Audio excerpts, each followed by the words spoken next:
오늘 본문에서 언급되어지고 있는 이 지역들은 오늘날 소아시아 지역에 속하는 곳입니다. 베드로는 그곳에 있는 성도들에게 지금 편지를 보내고 있습니다. 베드로가 편지를 보내고 있는 이유는 당시 소아시아 분위기가 그리 좋지 않았기 때문입니다.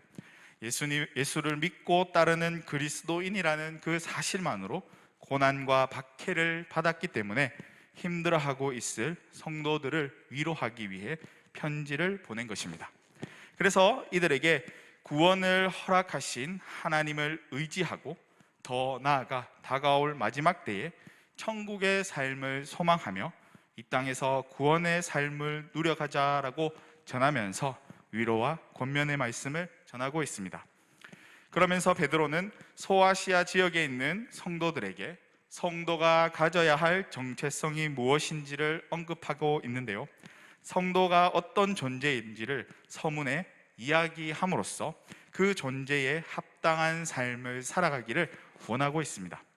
이렇게 하고 있는 이유는 성도들의 정체성을 바르게 깨닫게 함으로써 자신에게 찾아오는 어려움으로부터 흔들리지 않고 잘 이겨내게 하기 위함이었습니다. 그래서 베드로는 편지를 작성하면서 성도는 누구인가로 시작하고 있는데, 베드로가 이야기하고자 하는 성도의 정체성은 베드로 오늘 본문 1절과 2절을 통해서 성도의 정체성을 말해주고 있는데요, 성도의 정체성은 바로 나그네다라고 말하고 있습니다. 여러분, 나그네라는 말을 들었을 때 가장 먼저 떠오르는 성경 인물이 누구입니까? 아마도 대부분이 지금 믿음의 조상 아브라함을 생각하고 있을지라 생각합니다. 히브리서 11장 13절에서 16절에 아브라함과 사라가 하늘에 있는 본향을 바라보는 나그네였다라고 말씀하고 있습니다. 나그네는 자기 고장을 떠나 다른 곳에 잠시 머물거나 떠도는 사람을 가리킵니다. 성도가 나그네라고 한다면 그 성도의 본향은 어디입니까? 아브라함과 같이 하늘, 곧 천국이라 말할 수 있습니다. 그렇습니다. 성도의 본향은 이 땅이 아니라 저 천국이 바로 성도의 본향입니다. 그래서 성도는 나그네로서 자기의 본향인 하늘을 바라보는 사람이라는 것을 말해주고 있습니다. 이렇듯 세상은 잠깐 머물다가 가는 곳에 불과하지만 많은 고난과 박해를 받게 되는데, 세상이 추구하는 것이 아닌 것을 추구하며 살아가기 때문에 고난과 박해를 받게 되는 것입니다. 그럴 때일수록 우리의 존재가 아브라함과 같이 나그네라는 사실을 잊지 말고 영원한 본향인 하늘을 바라봄으로써 이겨내는 삶을 살아가자라고 이야기하고 있습니다. 우리가 생각해 볼 수 있는 것은 어떻게 성도가 이 땅에서 나그네가 되며 본향인 하늘을 바라볼 수 있게 되었을까인데요, 원래 우리는 이 땅의 것을 바라보는 자들이었습니다. 그런데 하나님의 일하심으로 말미암은 은혜로 나그네가 되었는데, 하나님이 주신 그 은혜를 살펴보면 그 첫 번째가 하나님 아버지의 미리 아심을 따라 성도가 나그네로 살아가게 허락되었다라는 것입니다. 이 부분을 표준 새 번역에서는 이렇게 번역하고 있는데요, 하나님 아버지께서 당신의 미리 아심을 따라 여러분을 택하여 주셨다고 말씀하고 있듯이 나그네는 하나님께서 택하신 성도라는 것을 말하고 있습니다. 하나님께서 사랑으로 택하여 주심으로 성도가 하늘을 바라보는 소망을 가지게 되는 은혜를 받았다라고 베드로가 이야기하고 있습니다. 이 택하심은 성도들에게 큰 힘과 위로가 되었을 것입니다. 베드로 전서는 고난받는 성도들을 향한 편지다라고 말씀을 드렸는데요, 우리가 비록 나그네라고 하지만 이 땅에서의 살아가는 그 삶은 결코 만만치 않은 삶입니다. 수많은 고난과 박해가 도사리며 성도들의 삶을 위협하고 있습니다. 그래서 성도들에게 있어서 하나님께서 택하여 주신 그 사랑은 박해 속에 있는 그들에게는 하나님의 신실하심을 깨닫게 해주는데, 이 땅에서 치열하게 살아가는 성도들에게 큰 힘과 위로가 되는 것이기도 했습니다. 이로 인해 성도는 다시 치열한 삶 속에서 하나님께 충성을 다하며 나그네된 삶을 살아갈 수 있게 되는 것입니다.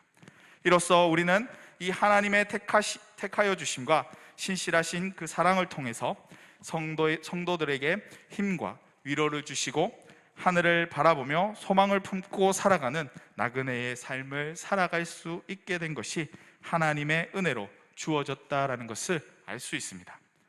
두 번째 은혜는 하나님께서 성령을 통해서 나그네인 성도를 거룩하게 하셨다라는 것입니다.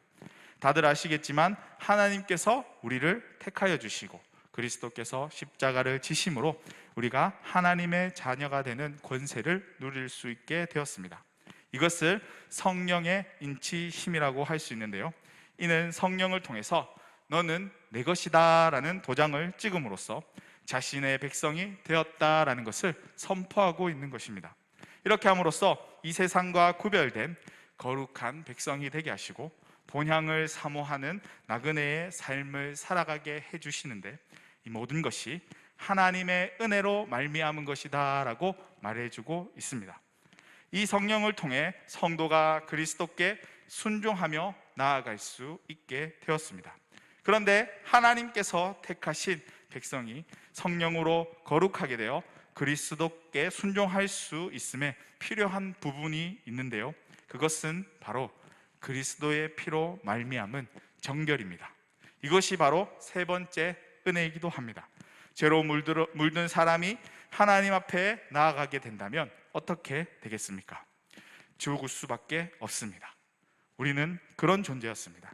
그런데 예수님께서 우리를 대신해 그 더러운 죄를 해결해 주심으로 말미암아 우리가 정결하게 되었고 이 세상에 소망을 두지 않고 본향을 바라보며 살아가는 나그네가 될 수 있었던 것입니다.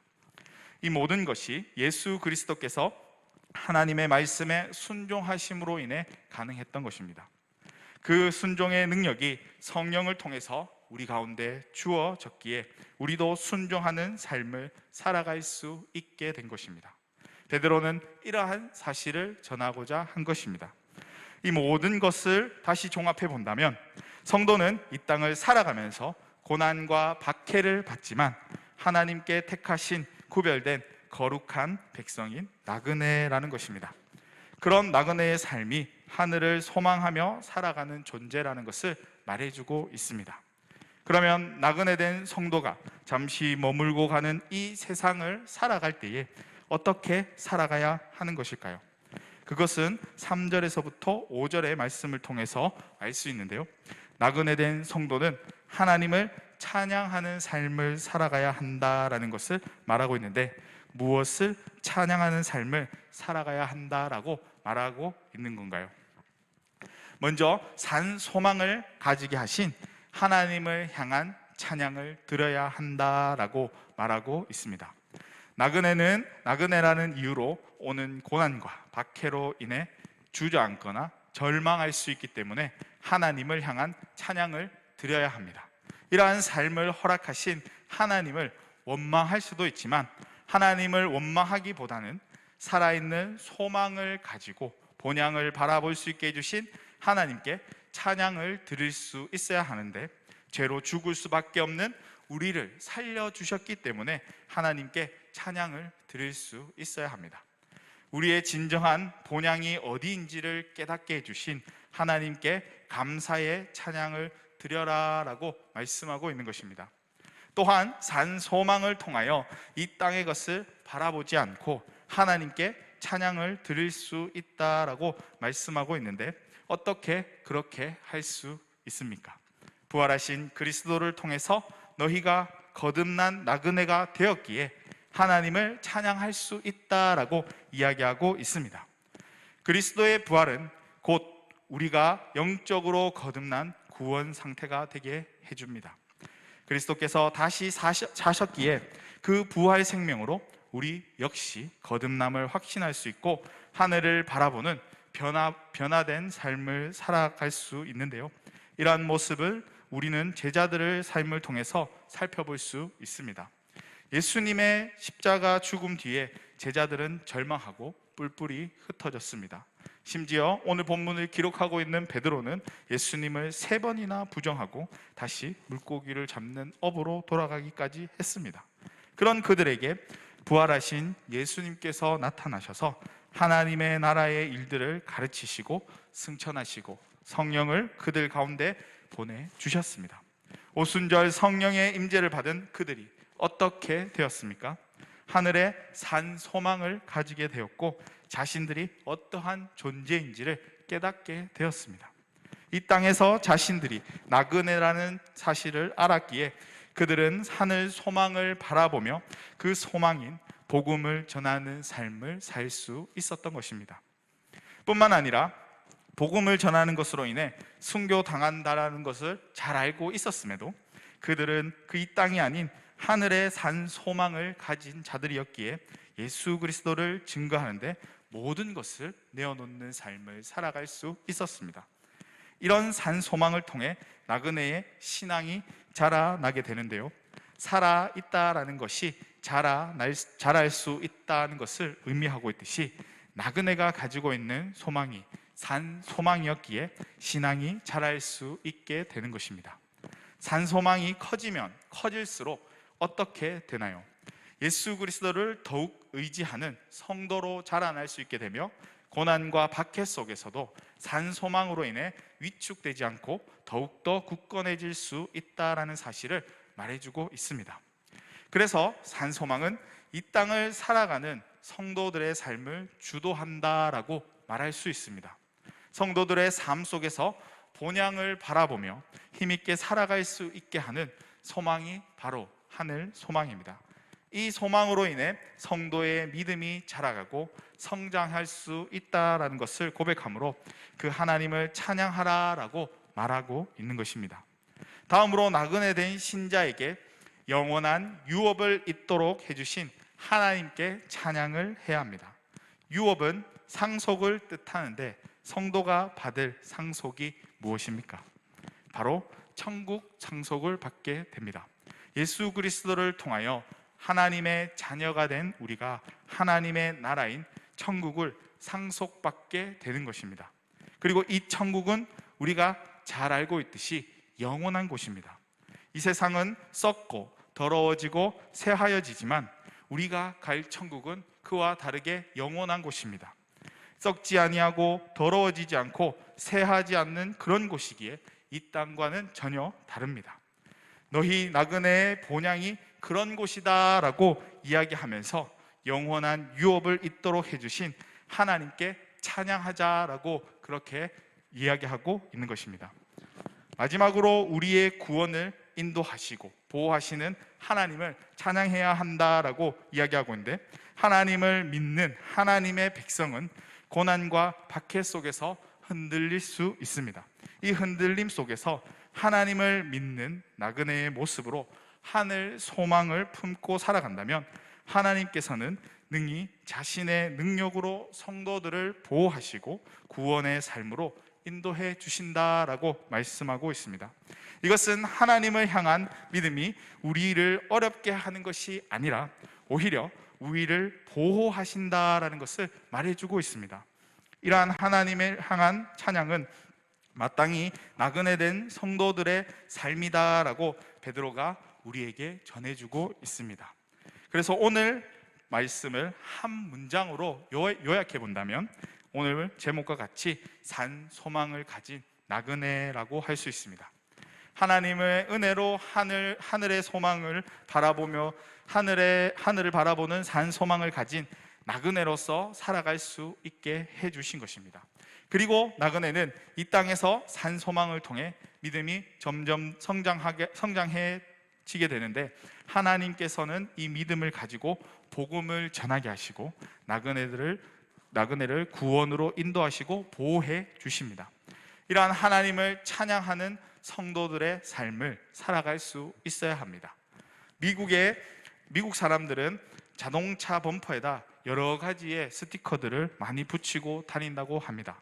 그 많은 범퍼 스티커 가운데 이런 스티커가 있다고 하는데요, 아주 쓰고 신 레몬을 주거든 그것을 레몬차로 만들어 마시라는 스티커를 붙이고 다닌다고 합니다. 이 말은 쓰디쓴 인생의 경험이 오히려 달콤하고 아름다운 인생의 축복으로 변할 수 있다는 놀라운 사실을 말해주고 있습니다. 시험을 통해서 주님이 나에게 주실 산 소망을 바라볼 수 있는 사람이라면 이 시험은 결코 파괴적인 것이 되지 않습니다. 오히려 하나님이 기뻐하시는 사람이 되어 주님 앞에 서게 할 것입니다. 그리고 마침내 천국 본향을 향해 나아가는 나그네의 삶을 살아갈 수 있게 할 것입니다. 이러한 산 소망을 가진 자의 삶은 어떠한 고난과 박해 속에서도 하나님을 찬양하며 나아가는 삶을 살아갈 수 있게 됩니다. 여러분들은 어디를 바라보면서 그 삶을 살아가고 있으신가요? 산 소망을 가진 나그네로 하늘을 바라보며 그 삶을 살아가고 계신가요? 아니면 이 땅과 이 세상을 바라보며 그 삶을 살아가고 있으신가요? 이 땅과 세상을 바라보며 살아간다면 그것은 죽은 소망이다라고 할 수 있습니다. 왜죠? 이 땅과 세상의 소망은 돈과 명예, 권력과 권위가 전부이기 때문입니다. 이런 것들로는 사람을 만족시킬 수가 없습니다. 자기를 위한 욕심과 욕망은 결코 채울 수 없는, 끝이 없는 것이기 때문입니다. 끝이 없이 채워지지 않는 것을 위해 결국에는 죄를 저지르게 되고 마는데요, 이는 점점 자신을 죽이는 소망이 되고 맙니다. 우리 역시 이 세상을 따라 살아간다면 믿음에서 오는 힘듦과 어려움 없이 살아갈 수 있을 뿐만 아니라 세상 사람들과 복음으로 인해 부딪히지 않고 살아갈 수 있습니다. 수많은 제약으로부터 벗어나 편안한 삶을 살아갈 수 있게 되지만 면밀히 들여다보면 자기를 위해 살아가는 삶의 경쟁 속에서 남을 짓밟는 삶을 살아가며 결국에는 자기 자신도 짓밟히게 되기 때문에 그것은 나그네에게 주어진 삶의 모습이 아닙니다. 그리고 이것은 영원한 하늘나라를 소망하지 못하게 만들 뿐 아니라 자신을 죽이는 소망이 되기까지 합니다. 그러나 살아있는 소망은 다릅니다. 살아있는 소망은 자신을 살리는 소망입니다. 땅의 것을 추구하지 않고 하늘의 것을 바라보는 나그네로서 천국을 상속받는 하나님의 백성으로서의 삶을 소망하게 될 것이며, 이 소망을 통해 오히려 이 세상을 더 힘있게 살아가게 될 것입니다. 하나님을 위해 더 살려고 애쓰게 되며 신앙과 믿음이 점점 자라가서 절망치 않고 굳건해지게 될 것입니다. 그리고 하나님께서는 이러한 성도들을 책임지시고 구원으로 인도하시며 보호하시는데 이것이 우리를 살리는 산 소망이 됩니다. 오늘 말씀을 통해 우리의 모습을 한번 돌아볼 수 있기를 바랍니다. 우리가 어떻게 살아가고 있는지, 나그네로서 산 소망을 가지고 하늘의 것을 바라보며 살아가고 있는지를 한번 돌아보시고 이 땅에서 벗어나 죽은 소망이 아닌 산 소망을 추구하는 삶을 살아가는 저와 여러분의 삶이 될 수 있기를 소망합니다. 그러한 우리의 삶을 통해서 이 땅을 바라보는 것이 아니라 온전히 하늘의 것을 바라보며 하나님만을 찬양하며 하나님만을 높이며 하나님만을 드러내고 하나님만을 증거하는 나그네로서의 삶을 살아가는 우리 대상교회 모든 성도님들의 삶이 될 수 있기를 주님의 이름으로 간절히 축복합니다.